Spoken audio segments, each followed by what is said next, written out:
Upo na kayo mga kapatid. Amen.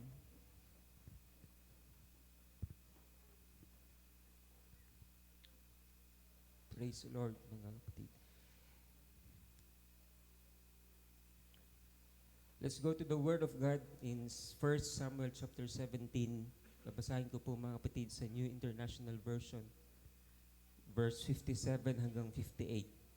1 Samuel chapter 17, verse 57 hanggang 58.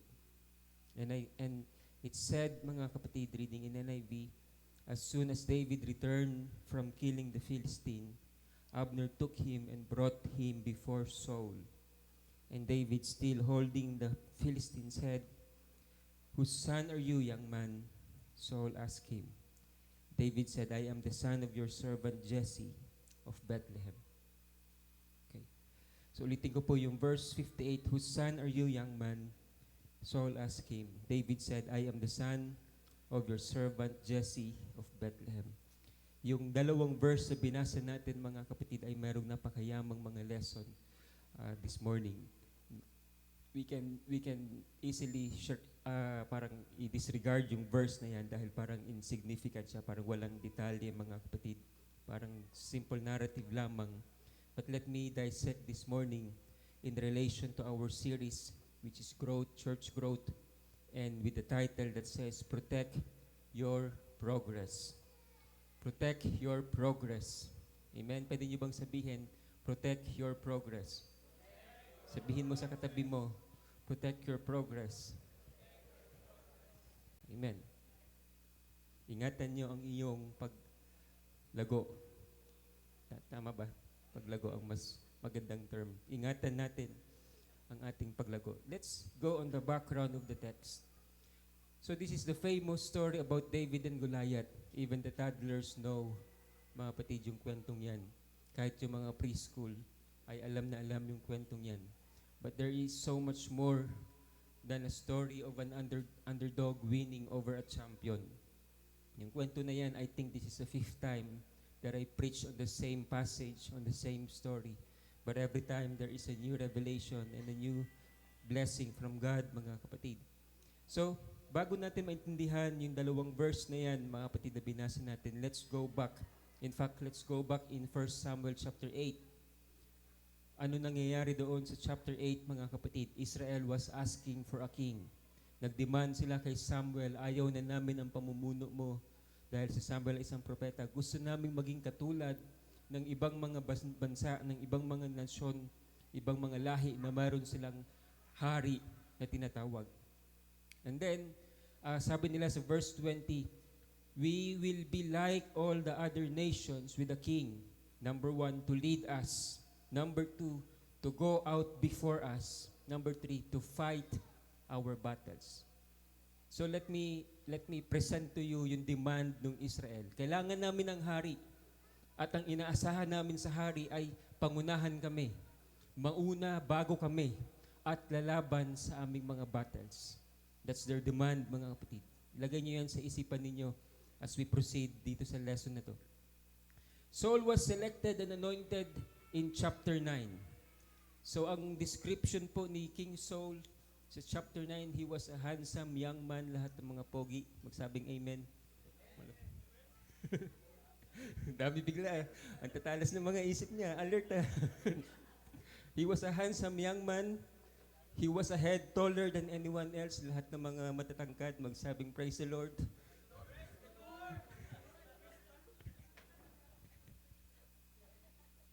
Ingat kayo kasi si Saul hindi describe dito. And then sabi sa verse 10, chapter 10, verse 24, there is no one like him among the people. Walang katulad kay Saulo sa lahat ng mga tao. Siya ay gwapo, siya ay matangkad, at walang katulad sa kanya. And in fact, his anointing at the first ay isang genuine anointing, isang totoong anointing yung binigay sa kanya ng Diyos. In fact, in chapter 10, verse 11, verse 11 and 12 ng 1 Samuel chapter 10, na pagkamalampa si Saul na isa sa mga propeta because he also prophesied. He also speak oracles before God. at napagkamalan siya ng mga professional prophets. When I say professional prophets, hindi yun masama. Ibig sabihin yung trabaho talaga nila na propeta, mga kapatid. Hindi yung mga bayarang propeta. But these prophets, yung mga, perhaps mga estudyante ni Samuel, mga kapatid, napagkamalan pa si Saulo na isa sa mga propeta because he speaks the oracle of God. And yung una niyang battle in chapter 11, it was a great success. It was a great victory. Na-rescue niya yung Jabez Gilead sa chapter 11. Napaka galing nung atake nila doon. Napakaganda nung pagkapanalo nila doon sa pangunguna ni King Saul. However, mga kapatid, even si Samuel sa chapter 12, na maalam na si Samuel, mga kapatid. Sabi ni Samuel sa chapter 12, handa na akong mawala sa mundo dahil safe and secure na ang bansang Israel sa pamumuno ni King Saul. However, mga kapatid, pagdating sa chapter 13, we know the story of chapter 13, meron silang battle na nalalabanan, and then si Samuel, dahil matanda na po si Samuel, mga kapatid, mabagal na yung kilos niya, at nainip si King Saul, mga kapatid. Ang ginawa ni King Saul ay pinerform niya yung trabahong hindi siya inanoint para gawin. Si Samuel po ay propeta ng Diyos. Pag sinabing propeta, tagapagsalita ng Diyos, mga kapatid. At ang role naman ni Saul ay isang hari. Iba yung anointing nun, mga kapatid. No, so dahil nainip siya, pinerform niya, kaya ko namang gawin yung ginagawa ni Samuel. Kaya ko namang gayahin yung ginagawa niyang pag-offer. Kaya ko namang gawin yan. Hindi ko na kailangan na antayin yung tao ng Diyos. At ginawa nga po yun ni King Saul. And we are going to our first point in this preaching. The first point in our preaching, mga kapatid, says, stay on your lane. Stay on your lane. Stay on your ministry that God has called you. Yung anointing ng Diyos, mga kapatid, para kay Samuel ay naiiba para sa isang hari.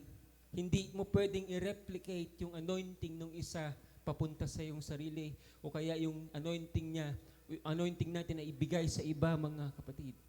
Because every anointing has different roles and different callings and different purpose ng ating Panginoon, mga kapatid.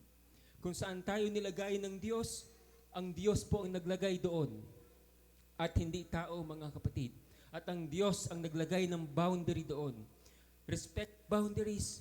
Respect the boundaries of leadership. Respect the boundaries of eldership. Respect the boundaries of your calling. Kasi po, doon sa pagkakalagay ng Diyos sa ating lane, mga kapatid, it was God who put you in that lane, and in its particular season, matalino po ang Diyos, mga kapatid, para ilagay kanya sa isang lane at sa isang season. Can I hear an amen, mga kapatid? Yes. Alright, so, to every spiritual lane, mga kapatid, kagaya ng isang normal na lane sa mga driver po, mga kapatid, alam nyo na bawat lane ay mayroong yang mga iba-ibang rules. Diba? Pag ikaw ay mabilis, nandoon ka sa bago yung inner. Kasi yung inner lane talaga ay overtaking lang yun eh. Hindi ka pwedeng bumabad doon, mga kapatid. Pag ikaw ay mabilis, nasa tabi ka ng inner lane, o kaya kung dalawang lane lang yan, ay nandoon ka talaga sa inner. Kung ikaw ay mabagal, doon ka sa tabi, mga kapatid. Bawat lane ay mayroong kanya-kanyang rules and dapat susundin, mga kapatid, ng mga nagmamaneho. Mayroong mga lane na dinisenyo para sa U-turn. Mayroong mga lane na dinisenyo, mga kapatid, para sa left turn, right turn. You cannot go in that lane tapos hindi mo gagawin yung rules within that lane, mga kapatid. And you must obey. And that brings us a pictures na maging doon sa lane na ginawa ng Diyos at nilagay ng Diyos sa bawat isa sa atin, mga kapatid. There are rules that we need to follow, and it is God who put us in that particular lane in its season.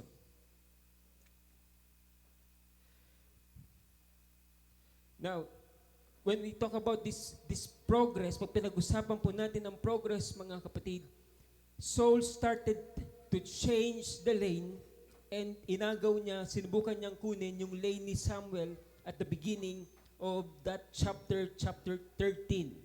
And then, nagtuloy-tuloy po siya sa ganong klaseng landas doon sa lane na yon. na palayo sa ating Panginoon. And I suspect yung tinake ni Samuel or ni Saul rather na lane ay yung lane na pa-U-turn, because starting chapter 13 ay nagsimula siyang mag-regress. Magsimula siyang bumalik, mga kapatid, at nagsimula siyang bumalik again sa kalooban ng Panginoon until finally, mababasa po natin sa chapter 15 that God eventually rejected Saul. Biruin niyo yung anointing na nagsimula kay Saul, mga kapatid, na pagkamalang pa siyang propeta, pero hindi niya naingatan ang kanyang anointing at hindi niya naingatan ang kanyang progress, mga kapatid, and it lead to a fact that God has rejected him. And then after niyan, mga kapatid, ang sumunod na nangyari, secretly, ay si Samuel po ay inanoint niya si David. Secret yun. Hindi lang siya secret ngayon kasi mababasa mo na. But when Samuel anointed David, it was a secret. In fact, nagtanong pa si Samuel sa Diyos, Lord, paano kung makita ako ni Saul o ng mga tao niya? Baka may mangyaring masama sa akin. Ang sabi ng Panginoon sa kanya, sabihin mo na mag-aalay ka, mag-offer ka. Okay? And then, now, sikreto po yung naging anointing ni David. And alam niyo ba, mga kapatid, meron akong 2 punto about David na gusto kong sabihin sa inyo. Keep this in mind also. Number 1, si David po ay pinaniniwalaan ng maraming mga scholars na siya po ay anak sa isang ilihitimong pagsasama.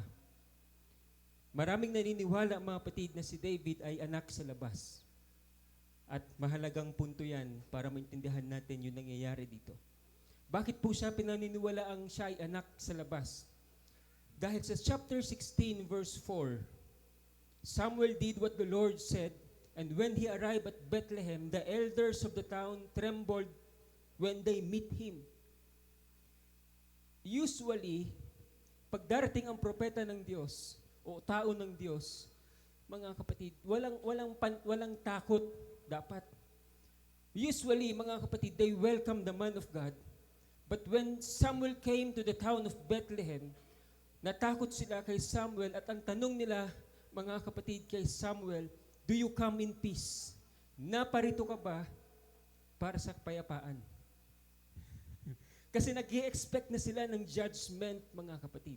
Nag-i-expect na sila ng paghahatol ng Diyos. You can read that directly sa 1 Samuel chapter 16. And then ang sagot ni Samuel sa verse 5, yes, I come in peace. I have come to sacrifice to the Lord. Consecrate yourself and come to sacrifice with me. Okay. And then, pangalawang reason bakit naniniwalang ilan na si David ay anak sa labas, dahil siya ay bunso. At sa kanilang kultura, hindi mo bibigyan ng pagpapastol na trabaho ang bunso, mga kapatid. Kagaya po ni Benjamin. Si Benjamin ay mahal ni Jacob. Tinawag siyang son of my right hand. Bago naging bunso si Benjamin, ang bunso ay si Joseph, another favorite of the father. At kinainggitan nga ng mga kapatid dahil siya ang paborito, mga kapatid. Si Isaac, ang inoffer, ang pinili para i-offer, hindi si Ishmael. Kung si Ishmael ang sana, mabilis yun. Pero si Isaac yung pinili, mga kapatid. At that time, siya yung younger child ni Abraham. And the work of a shepherd was actually a dangerous and a lonely place. Ang trabaho po ng isang pastol ng mga tupa, mga kapatid, ay haharapin niya yung mga leon, haharapin niya yung mga mababangis na mga hayop, at madalas malayo siya sa kanyang pamilya. Madalas, pag mayroong panganib, ay sisigaw siya sa pinakamataas na boses niya at walang makakarinig sa kanya, mga kapatid. Mapanganib po na trabaho ang pagiging pastol ng mga tupa. Kaya to think na yung paboritong bunso ang ipapadala mo doon, ibig lang sabihin nun, ay gusto mo siyang itago mula sa lipunan. Kaya naniniwala ang marami na si David ay anak sa labas. Another point, si David mismo nagsabi sa Psalms chapter 51 verse 5, in sin did my mother conceive me. Sa kasalanan, ako ay pinaglihi ng aking nanay.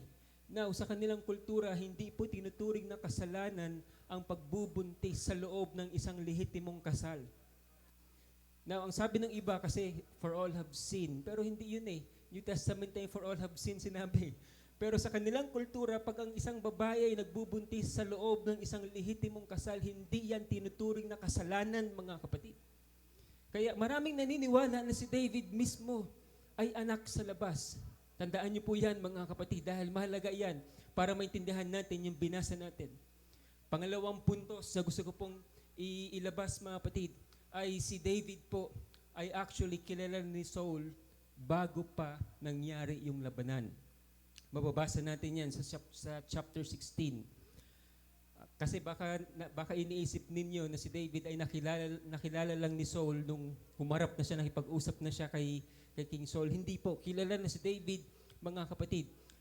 1 Samuel chapter 16, verse 17, sabi doon, So Saul said to his attendants, Find someone who plays well and bring him to me.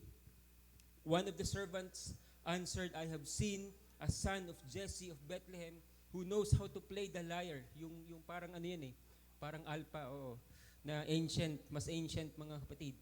And ito ang description ng servant ni Saul. He is a brave man and a warrior. Ibig sabihin, bago pa harapin ni David si Goliath, kilala na siya ng mga tao na isang mandirigma, mga kapatid. Kilala na siya ng mga tao na marunong makipaglaban, marunong pumatay ng hayop, marunong pumatay ng leon, marunong, hinawakan niya lang, or si Samson ba yun? Pero may ganong record din si David, mga kapatid, na talagang malapitan niyang pinatay yung hayop na lalaban doon, papatayin yung kanyang tupa. Kilala na po si David na isang matapang na tao at isang magaling na musician at isang warrior, mga kapatid. At sabi doon, he speaks well and is a fine-looking man and the Lord was with him. Now, point number 2, mga kapatid. Yung unang point, stay on your lane. Point number 2, let God promote and accelerate you. Nandito ka sa lane na yun, nilagay ka ng Diyos sa lane na yun, mga kapatid. Hayaan mo na ang Diyos ang mag-accelerate sa iyo, mga kapatid. Hayaan mo na ang Diyos ang siyang magpatakbo sa bilis mo, mga kapatid. Huwag nating madaliin ang mga bagay-bagay kung hindi pa napapanahon. Kasi kung napapanahon na yan, kung nandiyan na ang anointing ng Panginoon, you will find yourself, mga kapatid, running fast in the lane which God has put you in. Pero merong mga season yan. Merong season na babagal tayo. Merong season na bilis tayo, mga kapatid. Merong season na mag-o-overtake tayo. Meron ding season na tayo naman ang magbibigay, parang iba ang mag-o-overtake. Just like in the driving, mga kapatid. But let God accelerate you. Let God use you, mga kapatid. Stay on your lane and let God do the work. And pwede man natin purihin muna ang ating Panginoon. Hallelujah. We praise you, Jesus. We praise you, Lord. Hallelujah, hallelujah, hallelujah. May purpose kasi ang Lord, ba't kanya nilagay doon sa lane? May purpose ang Lord, bakit sa ngayon, baka feeling natin ay nandoon tayo sa fast lane o kaya nandoon tayo sa middle, mga kapatid. Bakit ko sinabing ganun yung pangalawang puntos? Dahil po, mga kapatid, si David, kilala na ng mga tao bago pa niya labanan si Goliath. Hindi si Goliath na nag-promote sa kanya. Ang Diyos, mga kapatid, na nag-promote sa kanya.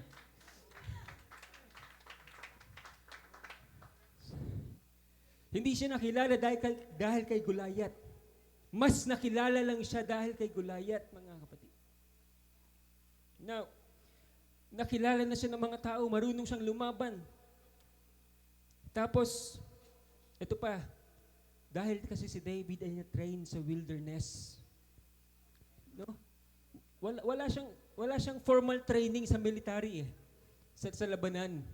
Pero nag-train sa kanya mismo ay ang Diyos, mga kapatid. Because he was in the wilderness. Sino pa yung isang nasa wilderness? Si Jesus. Even Jesus need the wilderness for 40 days and 40 nights para labanan yung mga susunod na haharapin niya sa kanyang ministry, mga kapatid. Kaya there will be seasons and times in our life na tayo ay nasa wilderness, mga kapatid. Sumigaw ka, walang tulong na darating. At anumang gawin mo, mga kapatid, ay parang nag-iisa ka lang. But do not despise the season Do not despise what God is doing in our life, mga kapatid. Because after the wilderness, there is a great battle na kinakailangan mong harapin, and hindi ka pwedeng humarap sa battle na yon na kulang ang iyong lakas, na kulang ang iyong training, na kulang ang iyong kakayanan, mga kapatid. And God is the trainer of every season. Hallelujah! Ang progress niya, mga kapatid, nag-start sa bear, sumunod sa leon, and then kay Goliath, and then kay King Saul, and then kay Philistines, and then dumating pa sa punto na kalaban niya na ay sarili niya, mga kapatid. But we need the wilderness season in our life. If you will allow God to work in your life, He will set everything in motion. Then, pagdating sa verse 19, mga kapatid, chapter 16, then Saul sent messengers to Jesse, "Send me your son David." Kilala niya na si David, "who is with the sheep." Talon tayo sa verse 21. David came to Saul and entered his service. Saul liked him very much. Kilala na siya ni Saul. In fact, gustong-gusto siya ni Saul. Pag tumutugtog na si David, ay umaalis yung masamang spirito na bumabagabag kay King Saul, mga kapatid. And then, sabi pa, mga kapatid, sa verse 22, David sent words to Jesse saying, "Allow David to remain in my service, for I am well pleased with him." I am pleased with him. Natutuwa ako sa kanya. So you might be wondering, yung binasa natin, why was Saul asking, "Whose son are you?" Ito yung mga details na pag hindi natin binasa ng 2 beses ay hindi tayo magkaroon ng curiosity. Diba? Bakit mo tatanungin na kaninong anak ka? Na samantalang nire-render niya na yung service niya sa'yo. Kilala na siya ng mga tao. Meron ba akong mga nababagong mindset? Meron ba akong nababagong mga pananaw, mga kapatid, sa oras ito? Because God is revealing us something in these lessons. And then let's go to the battle. It was so practical. Yung labanan kasi ng champion versus champion ay practical yun. Hindi na kailangan dadanak ng maraming dugo at maraming mamatay. Tapos, isa pa, nagmumukha kasing parang magaling si Goliath, powerful yung army, at para bang talo yung Israel. Pero pag inaral ninyo yung geography niyan, mga kapatid, yung valley na yan, nasa bundok yung Philistines, nasa bundok din yung Israel. Yung valley na yan, sino man unang bababa sa valley na yan, talo ka agad.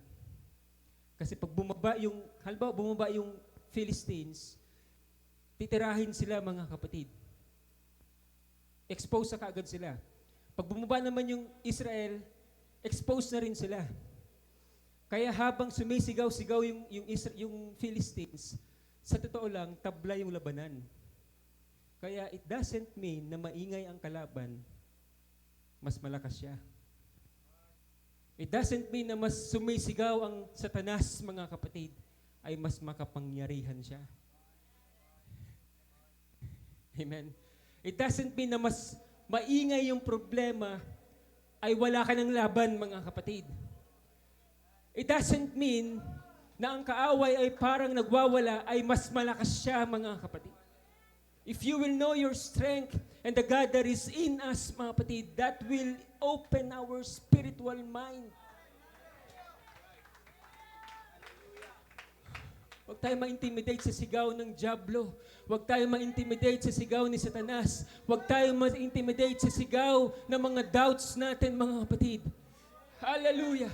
Because greater is He that is in us than He that is in the world.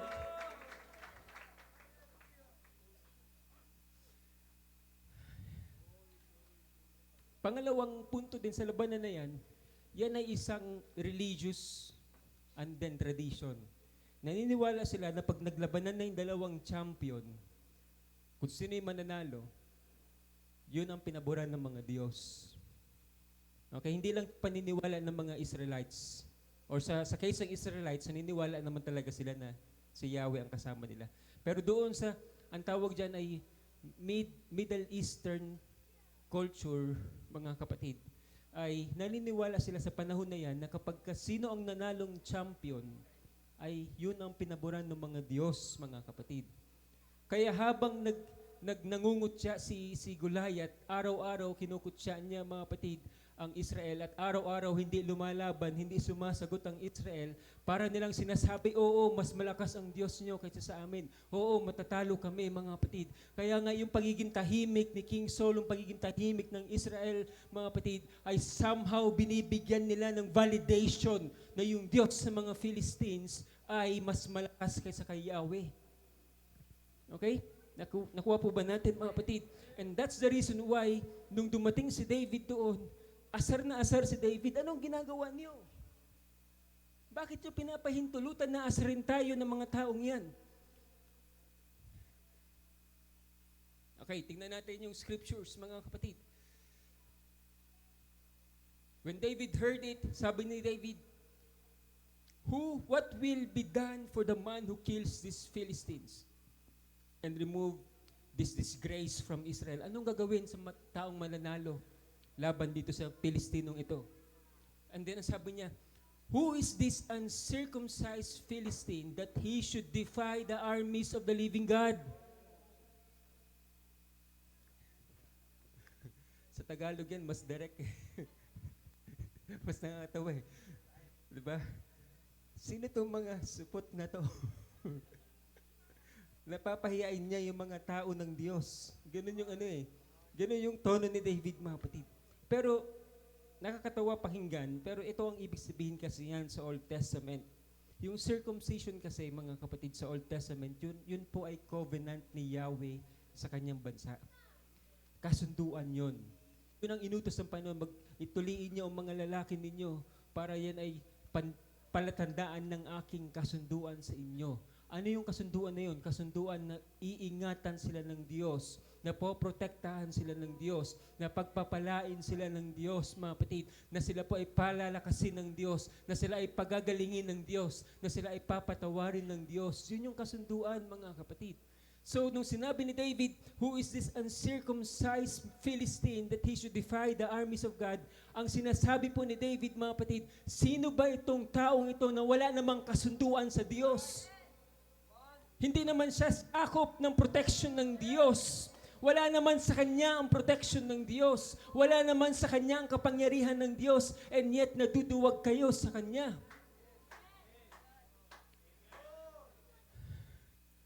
Kaya pag may kalaban tayo, nag-intimidate sa atin, lalo na kung kalaban na ay hindi naman manampalataya, mga kapatid, bring it to the presence of God.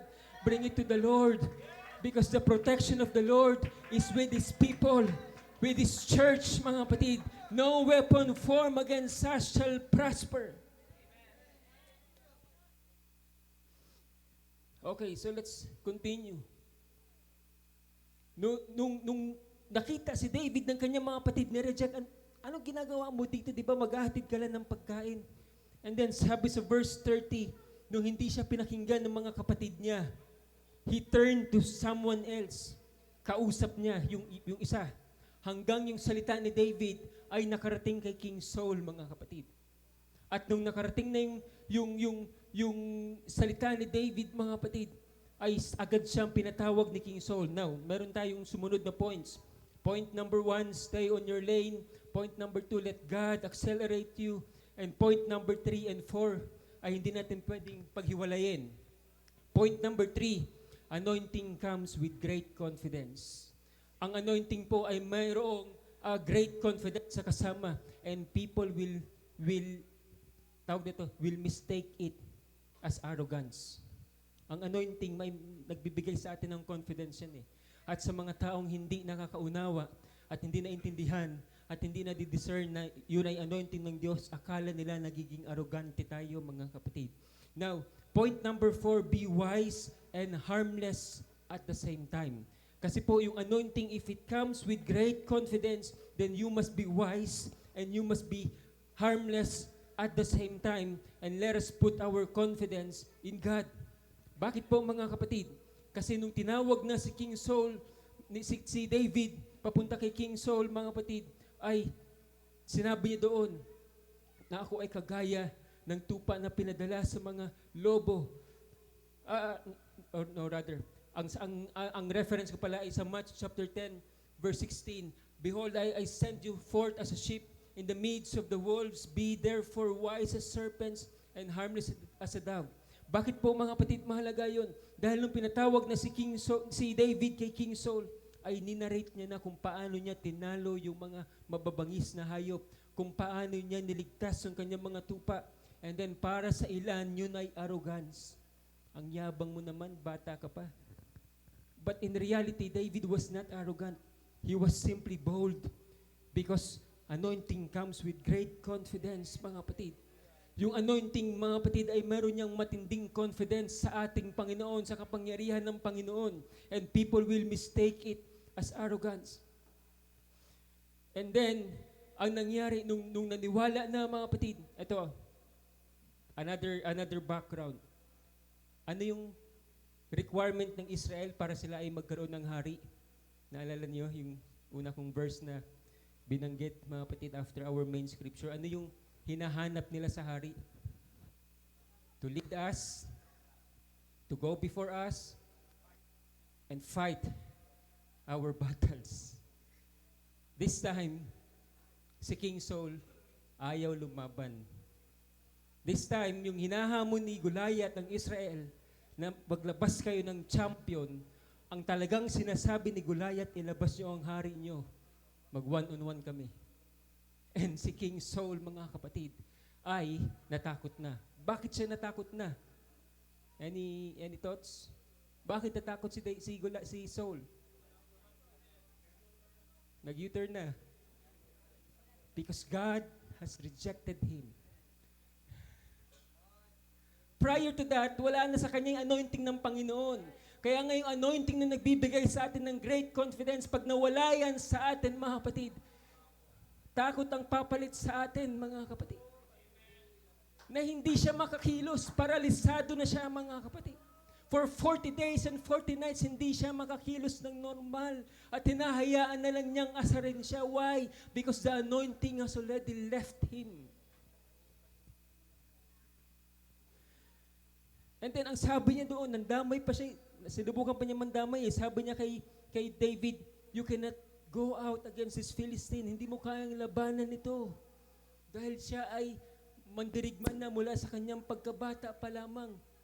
Excuse na lang yun ni King Saul, but the reality is wala na siyang anointing, mga kapatid. Second thing about King Saul. Alam niyo ba na si Saul ay galing sa tribo ng Benjamin? Siya ay isang Benjamite, mga kapatid. At alam niyo ba na ang mga Benjamite ay kilala sa pag-produce ng mga slingers? Si Haring Saulo, mga kapatid, bilang isang Benjamite, siya dapat ay marunong lumaban ng ganon, ng slingshot. Magbabasa natin yan sa Judges chapter 20. And once the Benjamites mobilized 26,000 swordsmen from their town, in addition to 700 able young men who's living in Gilead, and this among the soldiers were 700 troops who were left-handed. Each one of them can sling a stone at a hair and not miss. Yun ang description doon sa Judges 20 verse 16. Kaya daw nilang targetin yung buhok ng tao at hindi sila mamimiss. Ganon sila kagagaling, mga kapatid. So si Saul bilang Benjamite ay a bold warrior. Si Saul sa kanyang pagiging Benjamite, yung training niya ay siya isang warrior. Siya isang malakas na mandirigma.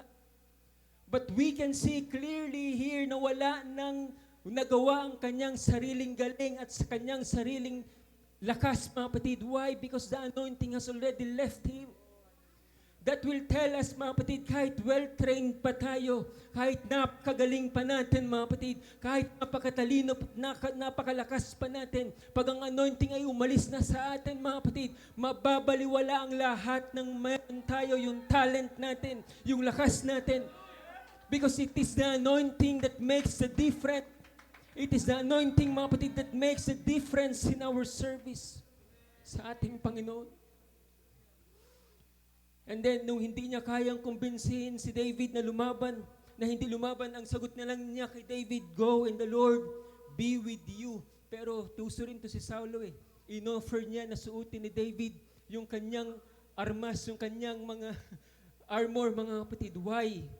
Kasi sakaling manalo si David, ang sasabihin ng mga tao, si Saulo yung lumaban. Bakit? Suot ni David yung armor niya eh. There will be people in your ministry, in our life, mga kapatid, that will try to help you, but in reality, they intend to stop you. We must be wise. Kaya nga, point number 4, be wise as a serpent and harmless as a dove. Paano niya nagawang i-reject, mga kapatid, yung offer ng hari na tuso, pero kung hindi ka matalino, iniisip mo na concern yung hari.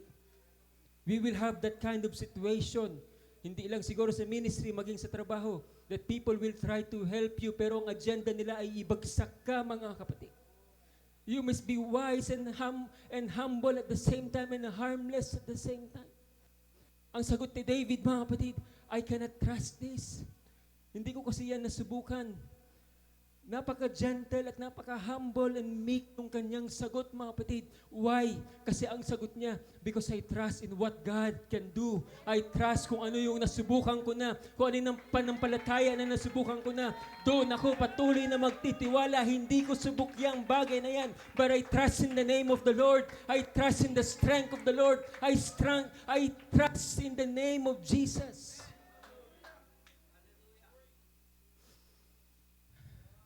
And then he took 5 stones. Kaya alam na alam niya yung gagawin niya eh.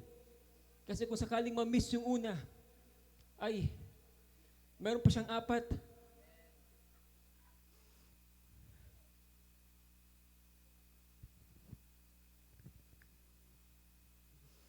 Now, nireject ni David yung armor ni Saul. Something na hindi niya na-prove.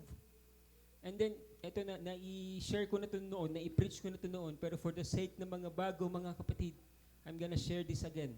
According to Malcolm Gladwell, ang isang professional slinger ay kaya magpaikot ng bato ng 6 to 7 rotations per second.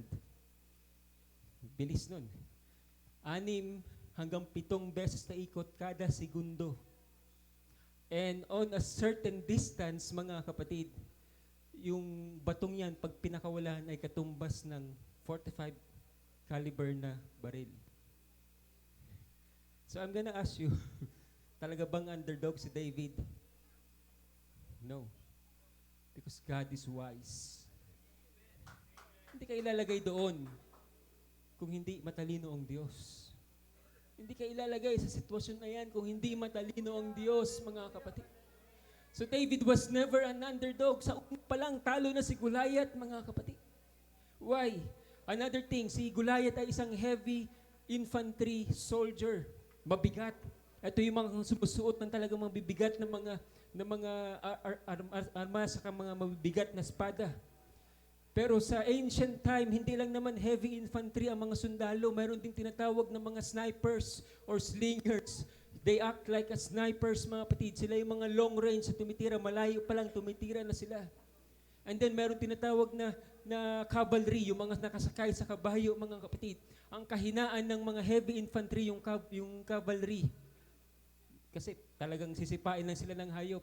Pero ang kahinaan din naman, mga kapatid, ng mga heavy infantry ay yung mga slingers.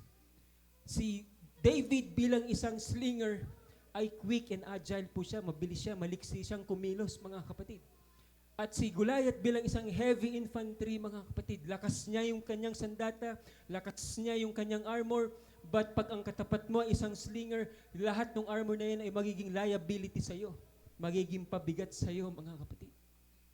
So sa simula pa lang, unfair na yung labanan kasi ang tinapat ng Diyos laban kay Goliath ay isang maliksi, mga kapatid. At ang Goliath na ito ay isang mabagal na higante, napakalaking target.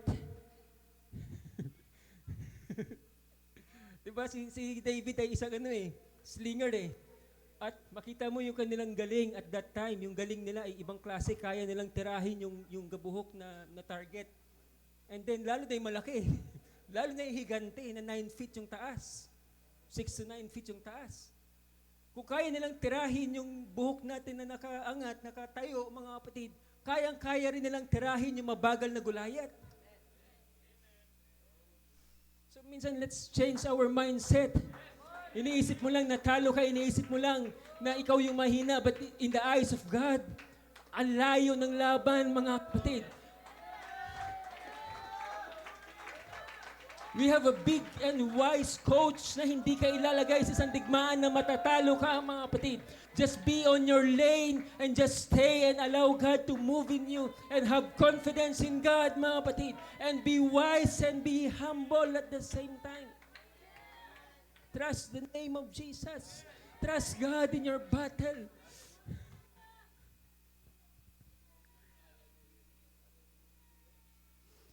Kaya nga si David ay si Goliath ay kinakailangan pang akayin.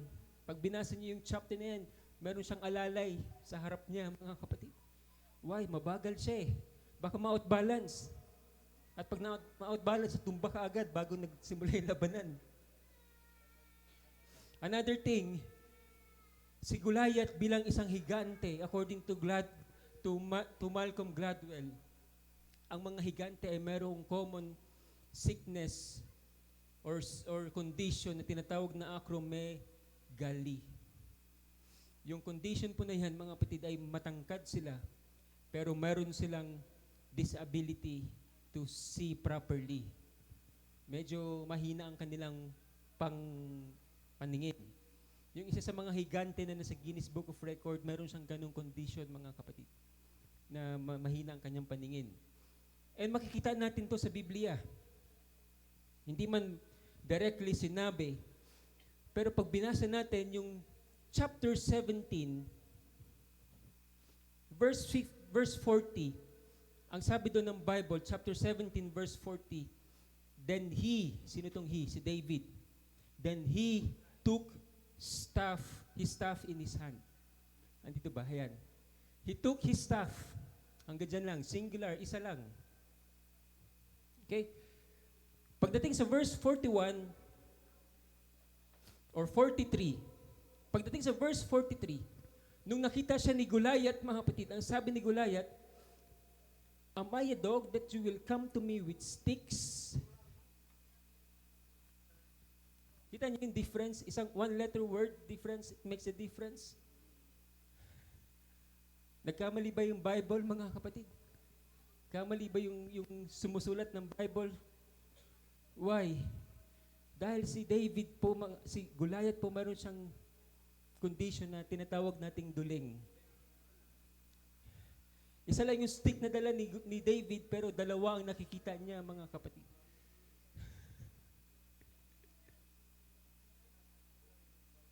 At in fact, hindi niya nakilala si David, hindi niya nalaman kung ano yung mga katapat niya hanggat hindi siya inakay nung kanyang alalay sa harapan, hanggat nagkita niya within the acceptable range, visual range, mga kapatid.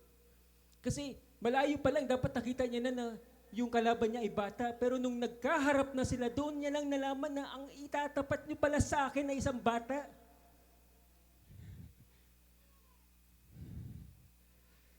So what I'm trying to say, mga kapatid, tayo lang minsan yung nagmamaliit sa atin. At yung mindset natin ay nililimitahan yung kakayanan ng Diyos, mga kapatid. But when we start to see the power of God, and when you start to see yung mga faults ng enemy, yung mga kahinaan ng kaaway, mga kapatid, you will really give God the glory. God, I can do this battle. Kaya kong labanan ang battle nito, Panginoon. Kaya kong talunin ang higanting ito. Sa tulong mo, Panginoon, I have great confidence in you, and I am not arrogant. I am simply trusting on your powerful name. Come on, give him a shout today. Hallelujah. Let the giants fall today. Hallelujah.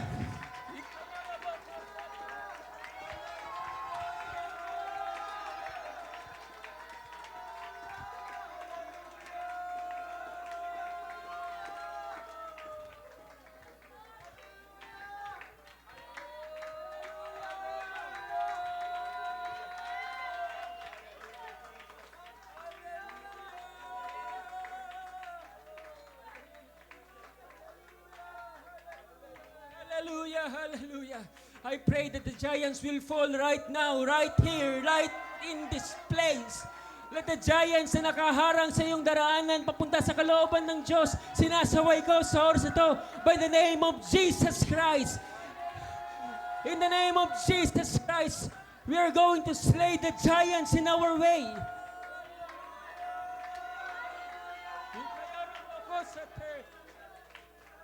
Hallelujah, hallelujah, hallelujah. Come on, church. Give him glory, give him glory.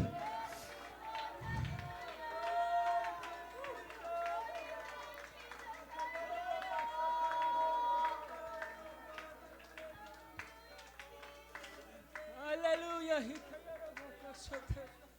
Hallelujah, hallelujah. You are facing a giant. I am telling you right now, that giant will fall right now, right here, right in this place.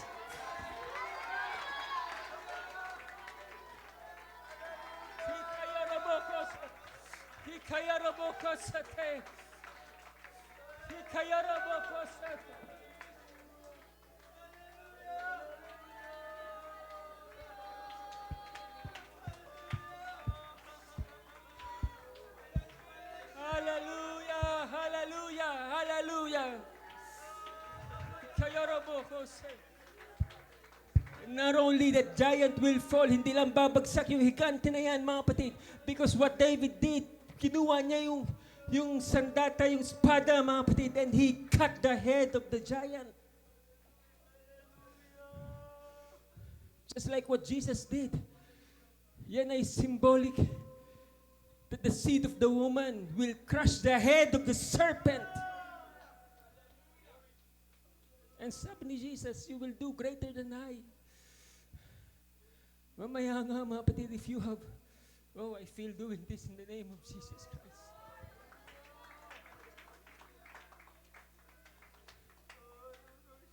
The Lord is impressing me right now. Somebody of you needs this kind of anointing. If you are facing that kind of trials, let me pray for your feet. Let me pray for your feet. Pray. Because the Bible tells He puts Satan's head under our feet. But if you need that kind of anointing, come on, lapit kayo ngayon, mga kapatid. I will pray for you. Hallelujah. Hallelujah. Hallelujah.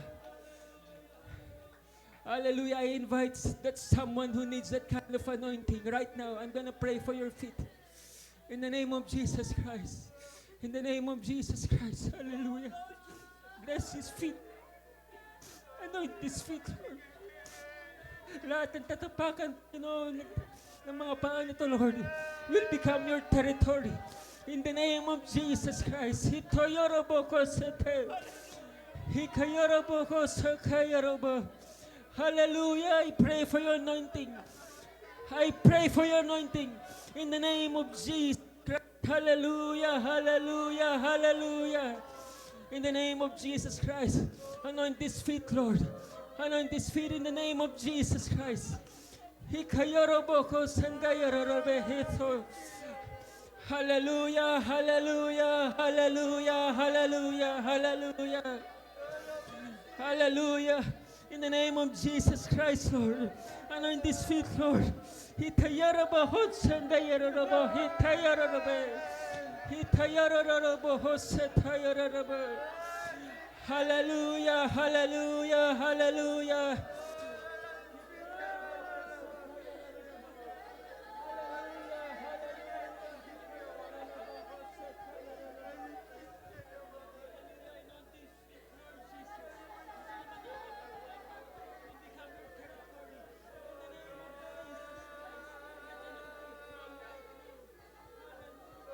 Hallelujah, hallelujah, hallelujah.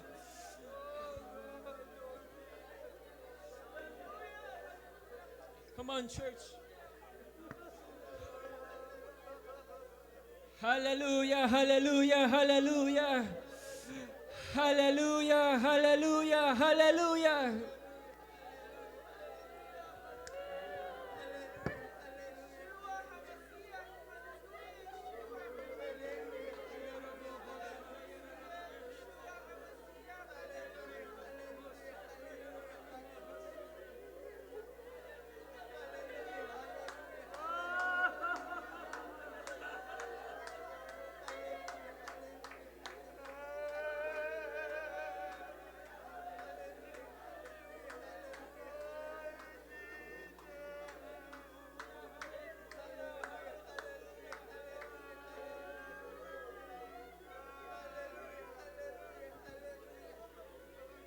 Hallelujah, hallelujah, hallelujah, hallelujah, hallelujah.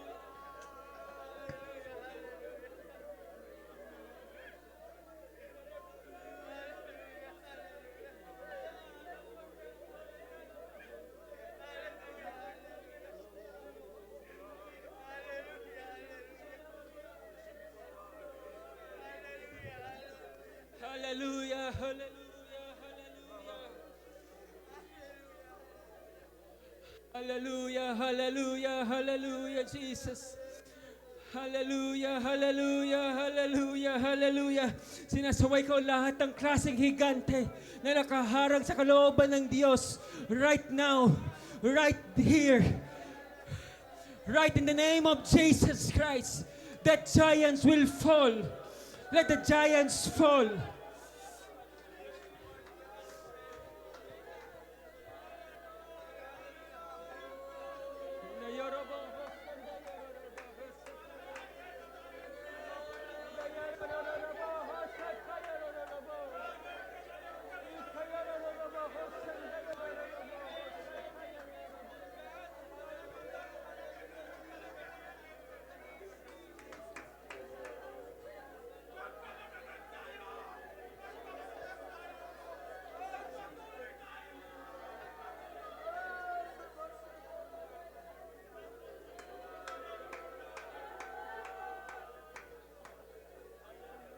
Hallelujah, hallelujah.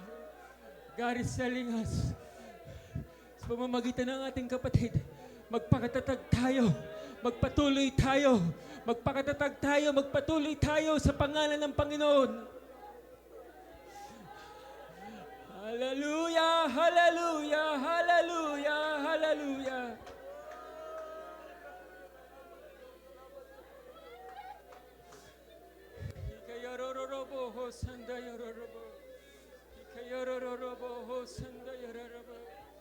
Hallelujah, hallelujah, hallelujah, hallelujah, hallelujah. Hallelujah, hallelujah, hallelujah, hallelujah.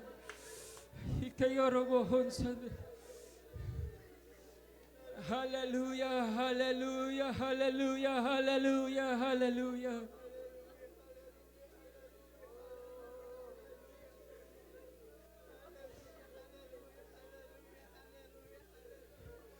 Hallelujah, hallelujah.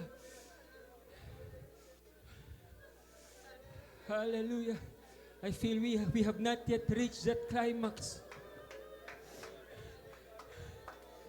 about what God is going to do this morning.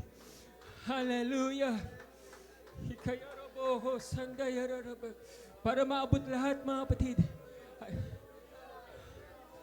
Para maabot lahat, I request yung help ng ilang elders. Ang nilang napag-pray ko na kanina, do the same. Pray and lay hands on the feet. Hallelujah. Hallelujah. Lay hands on the feet ng mga kapatid na nangangailangan ng ganitong klaseng breakthrough at anointing. Hallelujah.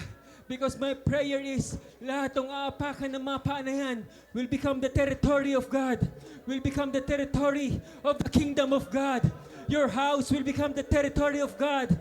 Your house will become the territory of the kingdom of God. In the name of Jesus Christ. Hallelujah, hallelujah, hallelujah, hallelujah. Oh,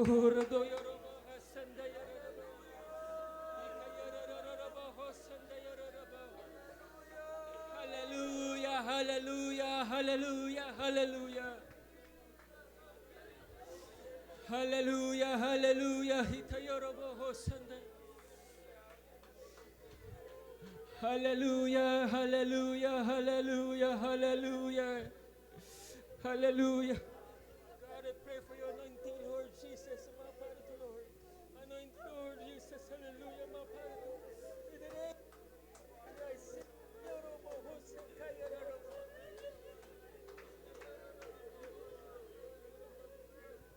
Hallelujah. Hallelujah, hallelujah, hallelujah. In the name of Jesus Christ, in the name of Jesus Christ. Hallelujah, hallelujah. Hallelujah, hallelujah. Oh God. Hallelujah. We praise you, Jesus. We praise Jesus. We lift up the name of Jesus. Hallelujah, hallelujah, hallelujah.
That's it. The second wave is coming. The second wave of the outpouring is coming. Hallelujah. Let's keep the momentum in the name of Jesus Christ. There are groanings in this place. Hallelujah. Hallelujah. Oh God. Hallelujah.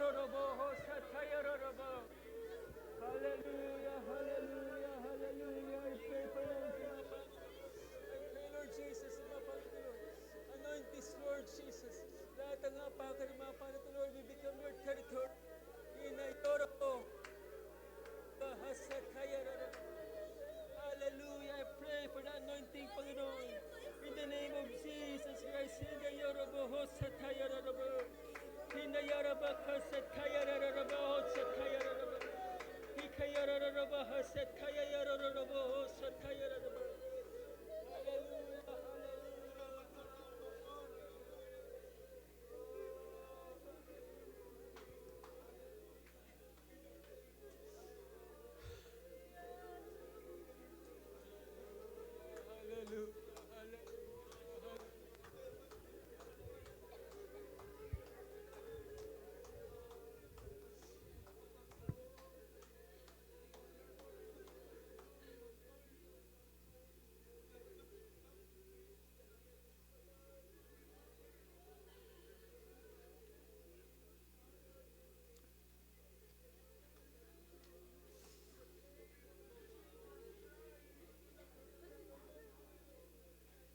Tumatapos na mga kapatid, let us stand up.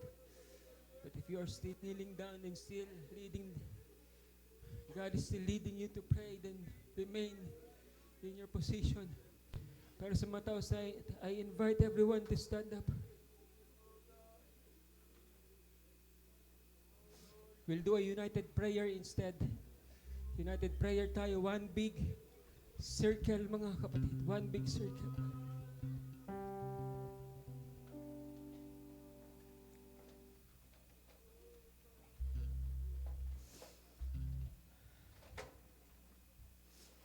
Hallelujah, hallelujah, hallelujah.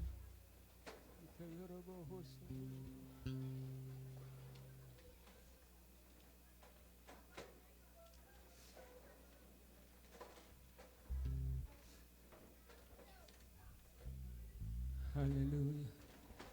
Isang malaking circle mga kapatid. Let's hold hands in united prayer.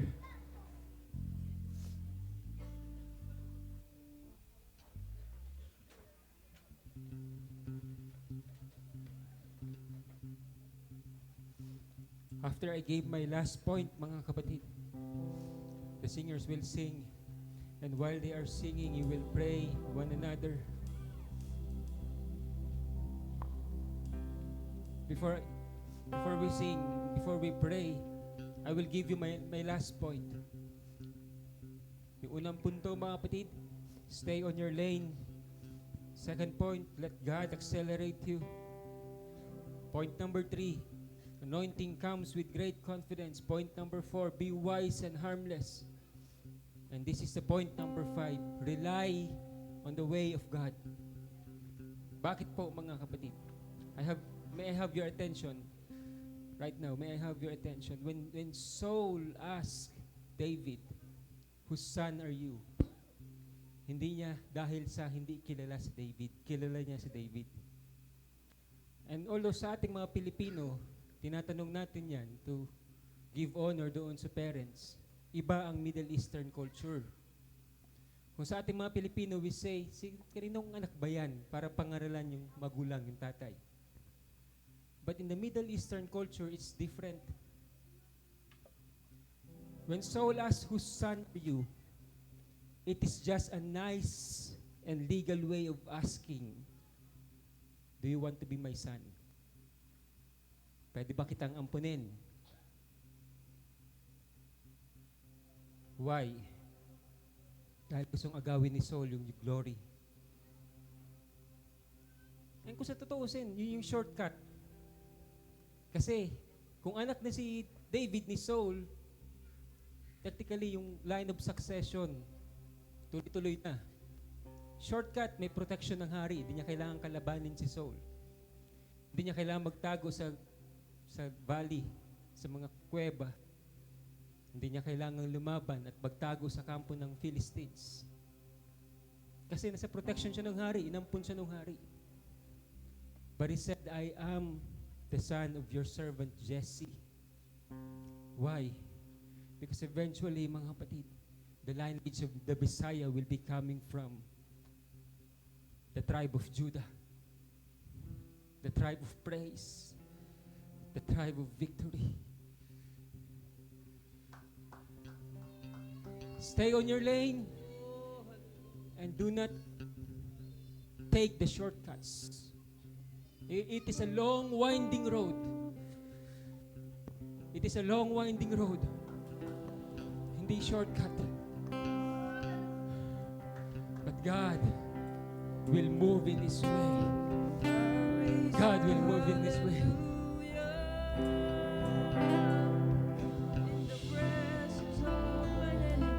Habang kinakanta nila yan, mga kapatid, let us pray one another.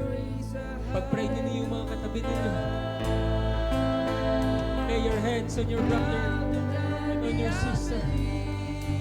Let us have a united prayer. Like the musicians and singers do the singing.